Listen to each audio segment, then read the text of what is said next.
Setelah beberapa waktu berlalu tanpa adanya perubahan pada sikap masyarakatnya, akhirnya Allah Subhanahu wa taala perintahkan Nabi Ilyas untuk menghadapi Raja Ahab secara langsung dan menantang para penyembah Baal dalam sebuah pertemuan publik.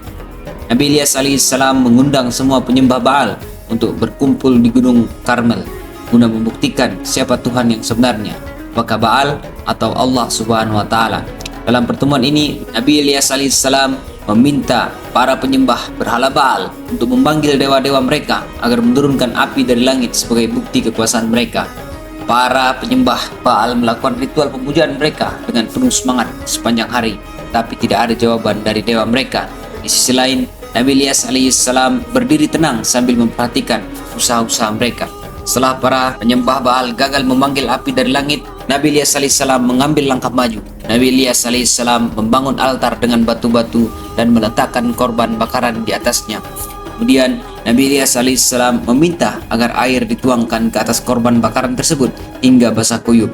Dengan penuh keyakinan, Nabi Ilyas alaihissalam berdoa kepada Allah Subhanahu wa taala, "Ya Tuhanku, tunjukkanlah kepadaku tanda-tanda kebesaran-Mu."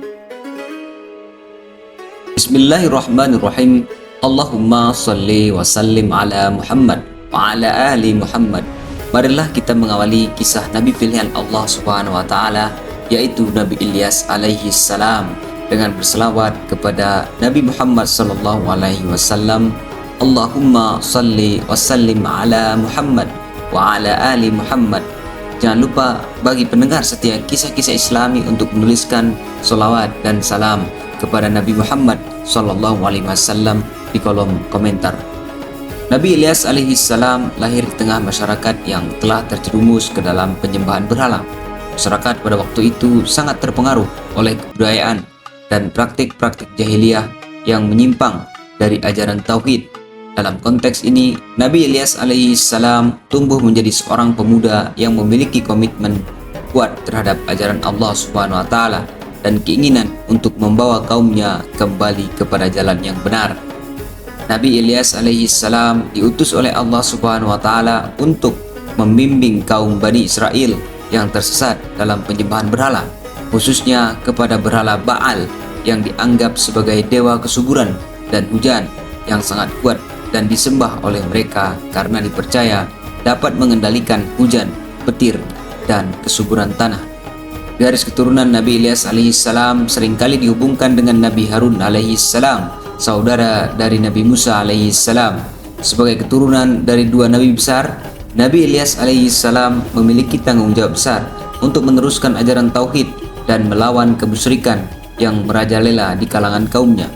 Dalam Al-Quran, Allah Subhanahu wa taala menyebutkan nama Nabi Ilyas alaihissalam dalam beberapa ayat, menegaskan kedudukan Nabi Ilyas alaihissalam sebagai salah satu utusan Allah Subhanahu wa taala yang memiliki keistimewaan. Nabi Ilyas alaihissalam diutus oleh Allah Subhanahu wa taala untuk membimbing kaum Bani Israel yang berada di wilayah Baalbek yang terdapat di negara Lebanon saat ini. Masyarakat di daerah tersebut telah menyimpang jauh dari ajaran tauhid dan terjebak dalam praktik penyembahan berhala.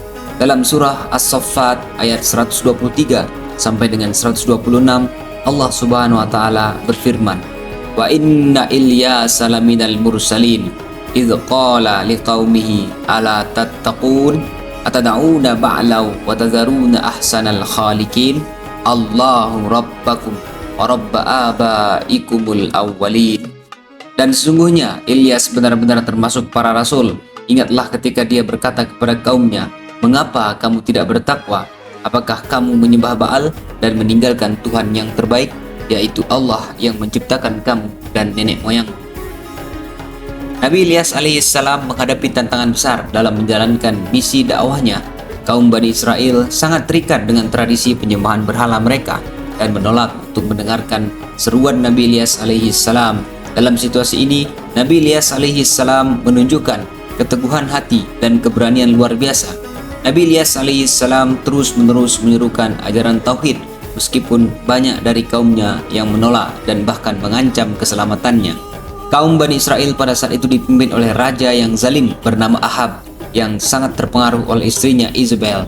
Izebel adalah seorang penyembah Baal yang fanatik dan mempromosikan penyembahan berhala di kalangan rakyatnya. Raja Ahab sangat marah terhadap Nabi Ilyas alaihissalam karena seruan Nabi Ilyas alaihissalam untuk meninggalkan penyembahan Baal dan kembali kepada Allah Subhanahu wa taala. Raja Ahab dikenal sebagai penguasa tirani. Ia mengabaikan suara rakyat demi kepentingan pribadi serta ambisi politiknya sendiri. Isabel sebagai istri raja menjadi tokoh utama dalam mempromosikan praktik-praktik penyembahan berhala. Ia bahkan mengancam akan membunuh siapapun yang mengikuti ajaran tauhid, termasuk mengancam Nabi Ilyas alaihissalam. Nabi Ilyas alaihissalam tidak gentar menghadapi ancaman tersebut. Nabi Ilyas alaihissalam terus melanjutkan dakwahnya dengan penuh keyakinan bahwa Allah Subhanahu wa taala akan melindungi dari segala bahaya. Sebagai bentuk ujian bagi kaum Bani Israel karena penolakan mereka terhadap ajaran Nabi Ilyas alaihissalam, Allah Subhanahu wa taala menurunkan azab berupa kekeringan yang berkepanjangan selama 3 tahun lamanya. Tidak ada hujan yang turun di tanah mereka, menyebabkan kelaparan dan penderitaan yang luar biasa di kalangan rakyat. Kekeringan ini menjadi titik balik bagi masyarakat untuk mulai merenungkan kesalahan mereka dalam menyembah Baal. Mereka mulai merasakan dampak dari tindakan mereka sendiri dan mulai mencari jalan keluar dari penderitaan tersebut. Di tengah kesulitan ini, Nabi Ilyas alaihissalam tetap bersikap optimis dan terus menyerukan agar mereka kembali kepada Allah Subhanahu wa taala dengan penuh iman dan taubat. Nabi Ilyas alaihissalam meyakinkan mereka bahwa jika mereka kembali kepada Tuhan yang Maha Esa, maka Allah Subhanahu wa taala akan mengangkat azab tersebut.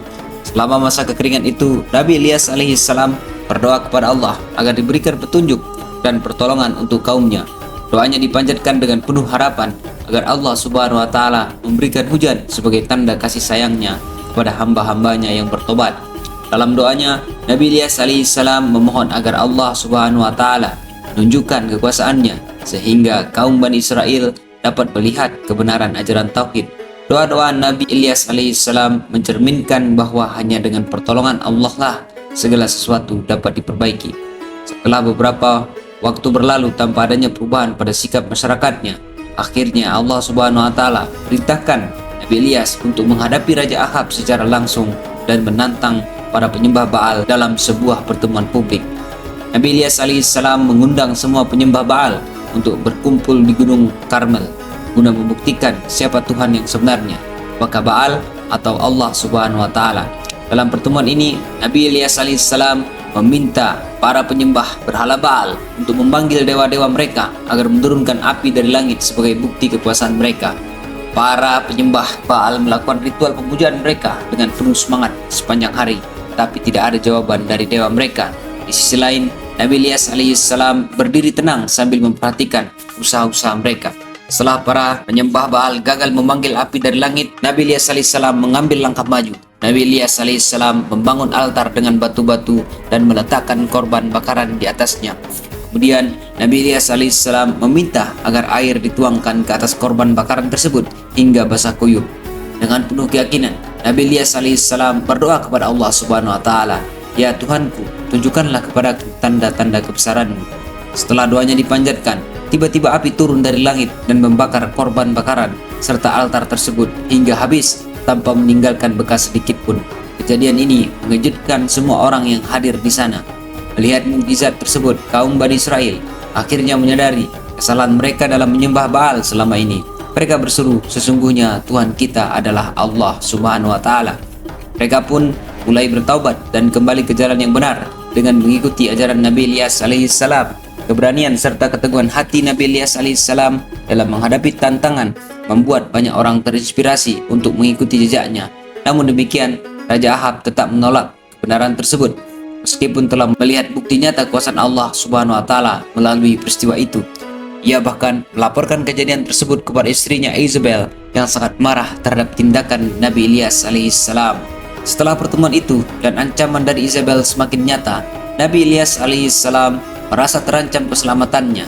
Nabi Ilyas alaihissalam kemudian melarikan diri ke Gunung Sinai, tempat di mana Allah Subhanahu wa taala berbicara kepada Nabi Musa alaihissalam. Dalam keadaan seperti itu, Allah Subhanahu wa taala menghibur Nabi Ilyas alaihissalam dengan memberikan petunjuk bahwa ada banyak orang lain di luar sana yang masih setia kepadanya, meskipun Nabi Ilyas alaihissalam merasa sendirian dalam perjuangannya. Allah Subhanahu wa taala juga memberikan wahyu kepada Nabi Ilyas alaihissalam bahwa tugasnya belum selesai. Masih banyak pekerjaan dakwah yang harus dilakukan untuk membawa umat kembali kepada jalannya. Setelah mendapatkan kekuatan baru melalui wahyu tersebut, Nabi Ishaq alaihissalam kembali melanjutkan misinya untuk menyeru umat manusia kepada tauhid dengan semangat baru dan keyakinan bahwa ada orang lain yang masih setia kepada ajaran Tuhan yang Maha Esa. Nabi Ilyas alaihissalam kembali kepada kaumnya. Kisah hidup Nabi Ilyas alaihissalam tidak hanya berhenti pada perjuangan Nabi Ilyas alaihissalam sendiri. Pengaruhnya juga dirasakan oleh generasi berikutnya. Setelah wafatnya, Nabi Ilyas alaihissalam meninggalkan warisan spiritual melalui murid-muridnya, terutama Nabi Ilyas alaihissalam. Dengan bimbingan langsung dari Nabi Ilyas alaihissalam, Nabi Ilyas alaihissalam meneruskan misi dakwah tersebut. Kisah hidup Nabi Ilyas alaihissalam memberikan banyak pelajaran berharga bagi umat Islam hingga saat ini. Salah satu pelajaran utama adalah pentingnya keteguhan iman meskipun berada di tengah masyarakat yang tersesat. Keberanian Nabi Ilyas alaihissalam dalam menghadapi tantangan serta penolakan membuat kita memahami bahwa setiap perjuangan demi kebenaran pasti akan mendapatkan balasan baik dari Allah Subhanahu wa taala. Allahumma salli wa sallim ala Muhammad wa ala ali Muhammad. Allahu a'lam bishawab.